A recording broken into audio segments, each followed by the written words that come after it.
think this is how I wanted this to be. All I ever wanted was a normal conversation. The two of us sitting across each other over dinner, working things out. But no, now we're in motel hell. Because you wouldn't have it any other way.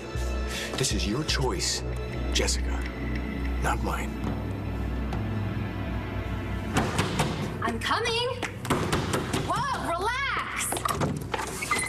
Irma, what are you doing here? There better be some room left in that closet. Irma, what's going on? You look... What happened to you?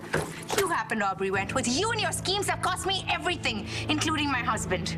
Well, I know Vimmel's upset, but come on. Vimmel has left me, Aubrey. He's gone God knows where with God knows whom to do God knows what. John McBain has been after me for years. And most recently, he went after me by going after my son and trying to put him in jail. All right? So now, he doesn't get to have his son. But I was unaware that Lieutenant McBain had a son. So was he. What are you saying? John McBain has a son he knows nothing about. What kind of world is it where police officers are fathering secret love children? Natalie's child is not secret, you see. Natalie? What, you mean Natalie Banks? No, her child is... John McBain's. No. Brody yes. Lovett. Oh, yes, Brody Lovett. No, sir. Liam is the child's name. Is John McBain's flesh and blood. And John McBain has no clue. Natalie didn't have another man's baby. She had John's. What the hell? No, I must have heard that wrong. Natalie didn't have another man's baby. She had John's. What is this? Natalie's original paternity test. John McBain is the baby's father. John, I have something to tell you. I have something to tell you. Sounds important. It is.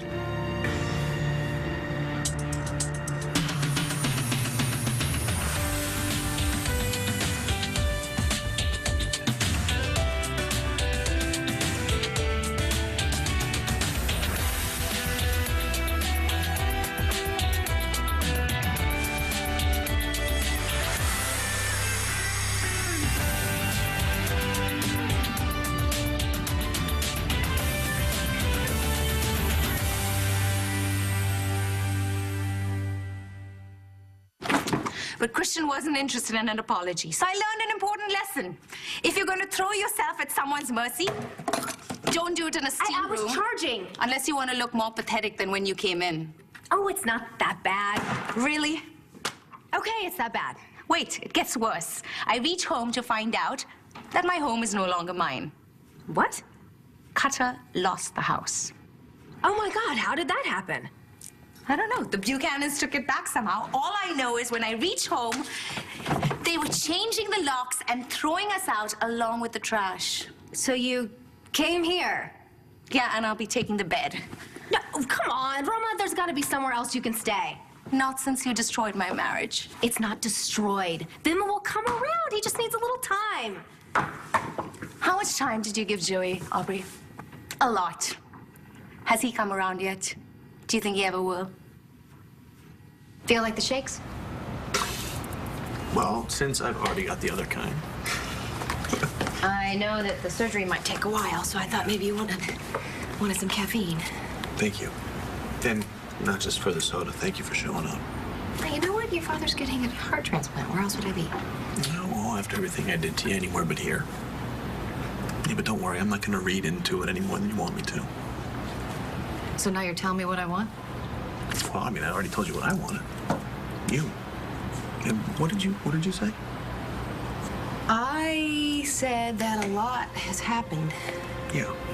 Okay, now it's too little too late. I mean, I blew it. I could lie to myself and pretend that there's still hope, or I just face the facts. There is no chance for us now, is there?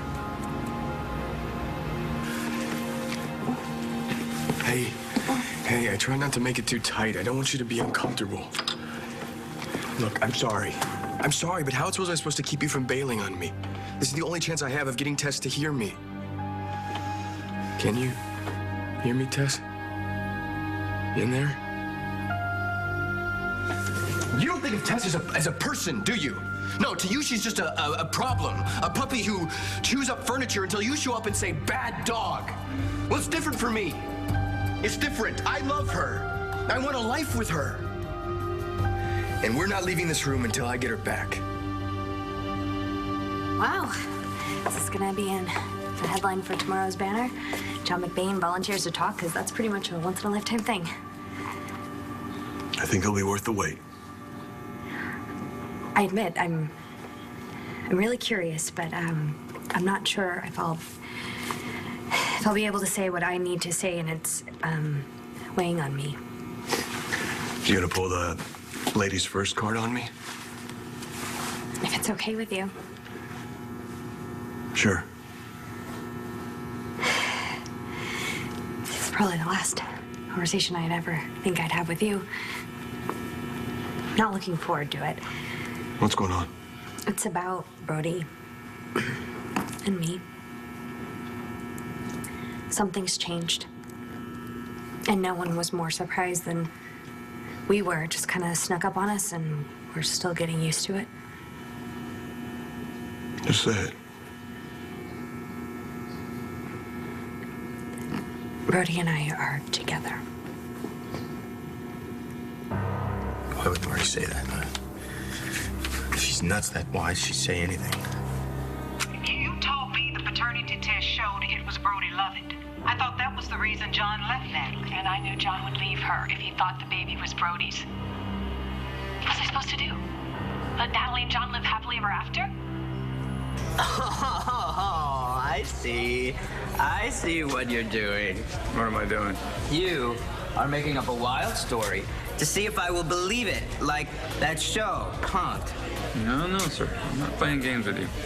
Well, I hate to burst your bubbles, buddy boy, but you have been misinformed. The baby they call Liam is Brody Lovett. Natalie Banks and Brody Lovett.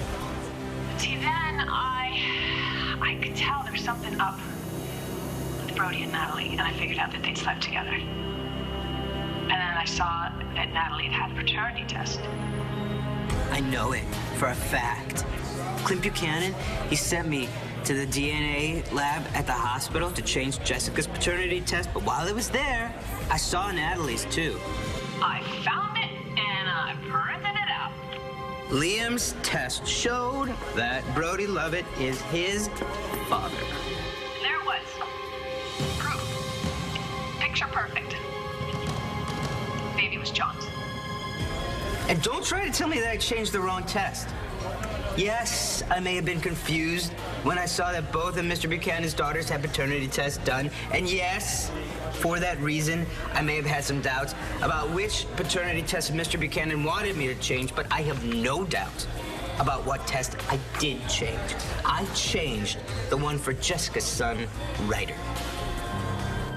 That lived everything. Happy ending. She had my life. There's one error with your story, my friend. You were not the only test changer in the lab that night. What? See, my fingers were on the keyboard, and before I even realized it, opened the file, deleted, and replaced. All he ever did was love me. I was his queen. And what did I do? I let him go to prison. I let him believe I was carrying his child. And while he was in prison, pining away for his wife and his unborn child, I added insult to injury with a meaningless flirtation. But you did not have an affair, Rama. I lied, Aubrey. I lied to a man who entrusted me with his heart and soul. Poor man. He deserved better than this. He deserved better than me.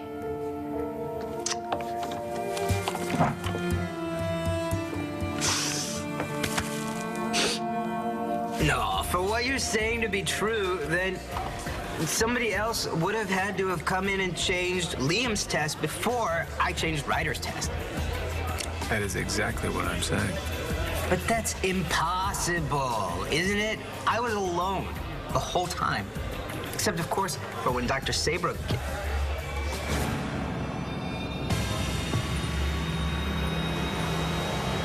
Now, do we understand each other? I can live with what I've done, and so can John and Natalie. John will never know that Liam is his son. Marty Saybrook changed Liam's paternity test result? Wow. Oh my God, I should have known. The way she barged in and demanded to use that computer to print something out, she must have retrieved the test and removed John McBain's name and substituted Brody Lovett's name instead. Oh, no wonder it took so long. And John is free, which is obviously what he wanted. Come on, if he'd really loved Natalie, he would have stuck it out, figured it out. He would have made it work, but he didn't. She did it. She changed the test. Liam's not my son. He's John's. What the hell am I gonna do?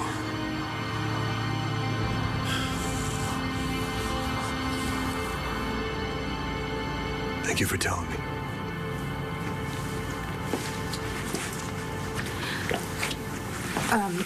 Brody and I, we didn't plan for it to turn out like this. You have to explain this to me. Okay, but I don't want there to be any misunderstandings. You know, we didn't realize that we were getting closer, and he started to see how far apart he and Jessica were, and I realized that it was true for you and me, and then that changed things. Right. Look, when everything came out about Liam, I promised myself I was gonna wait for you, and I was gonna fight for you, and I did. For a long time. And the other night, when we talked, I remember. you finally got through to me.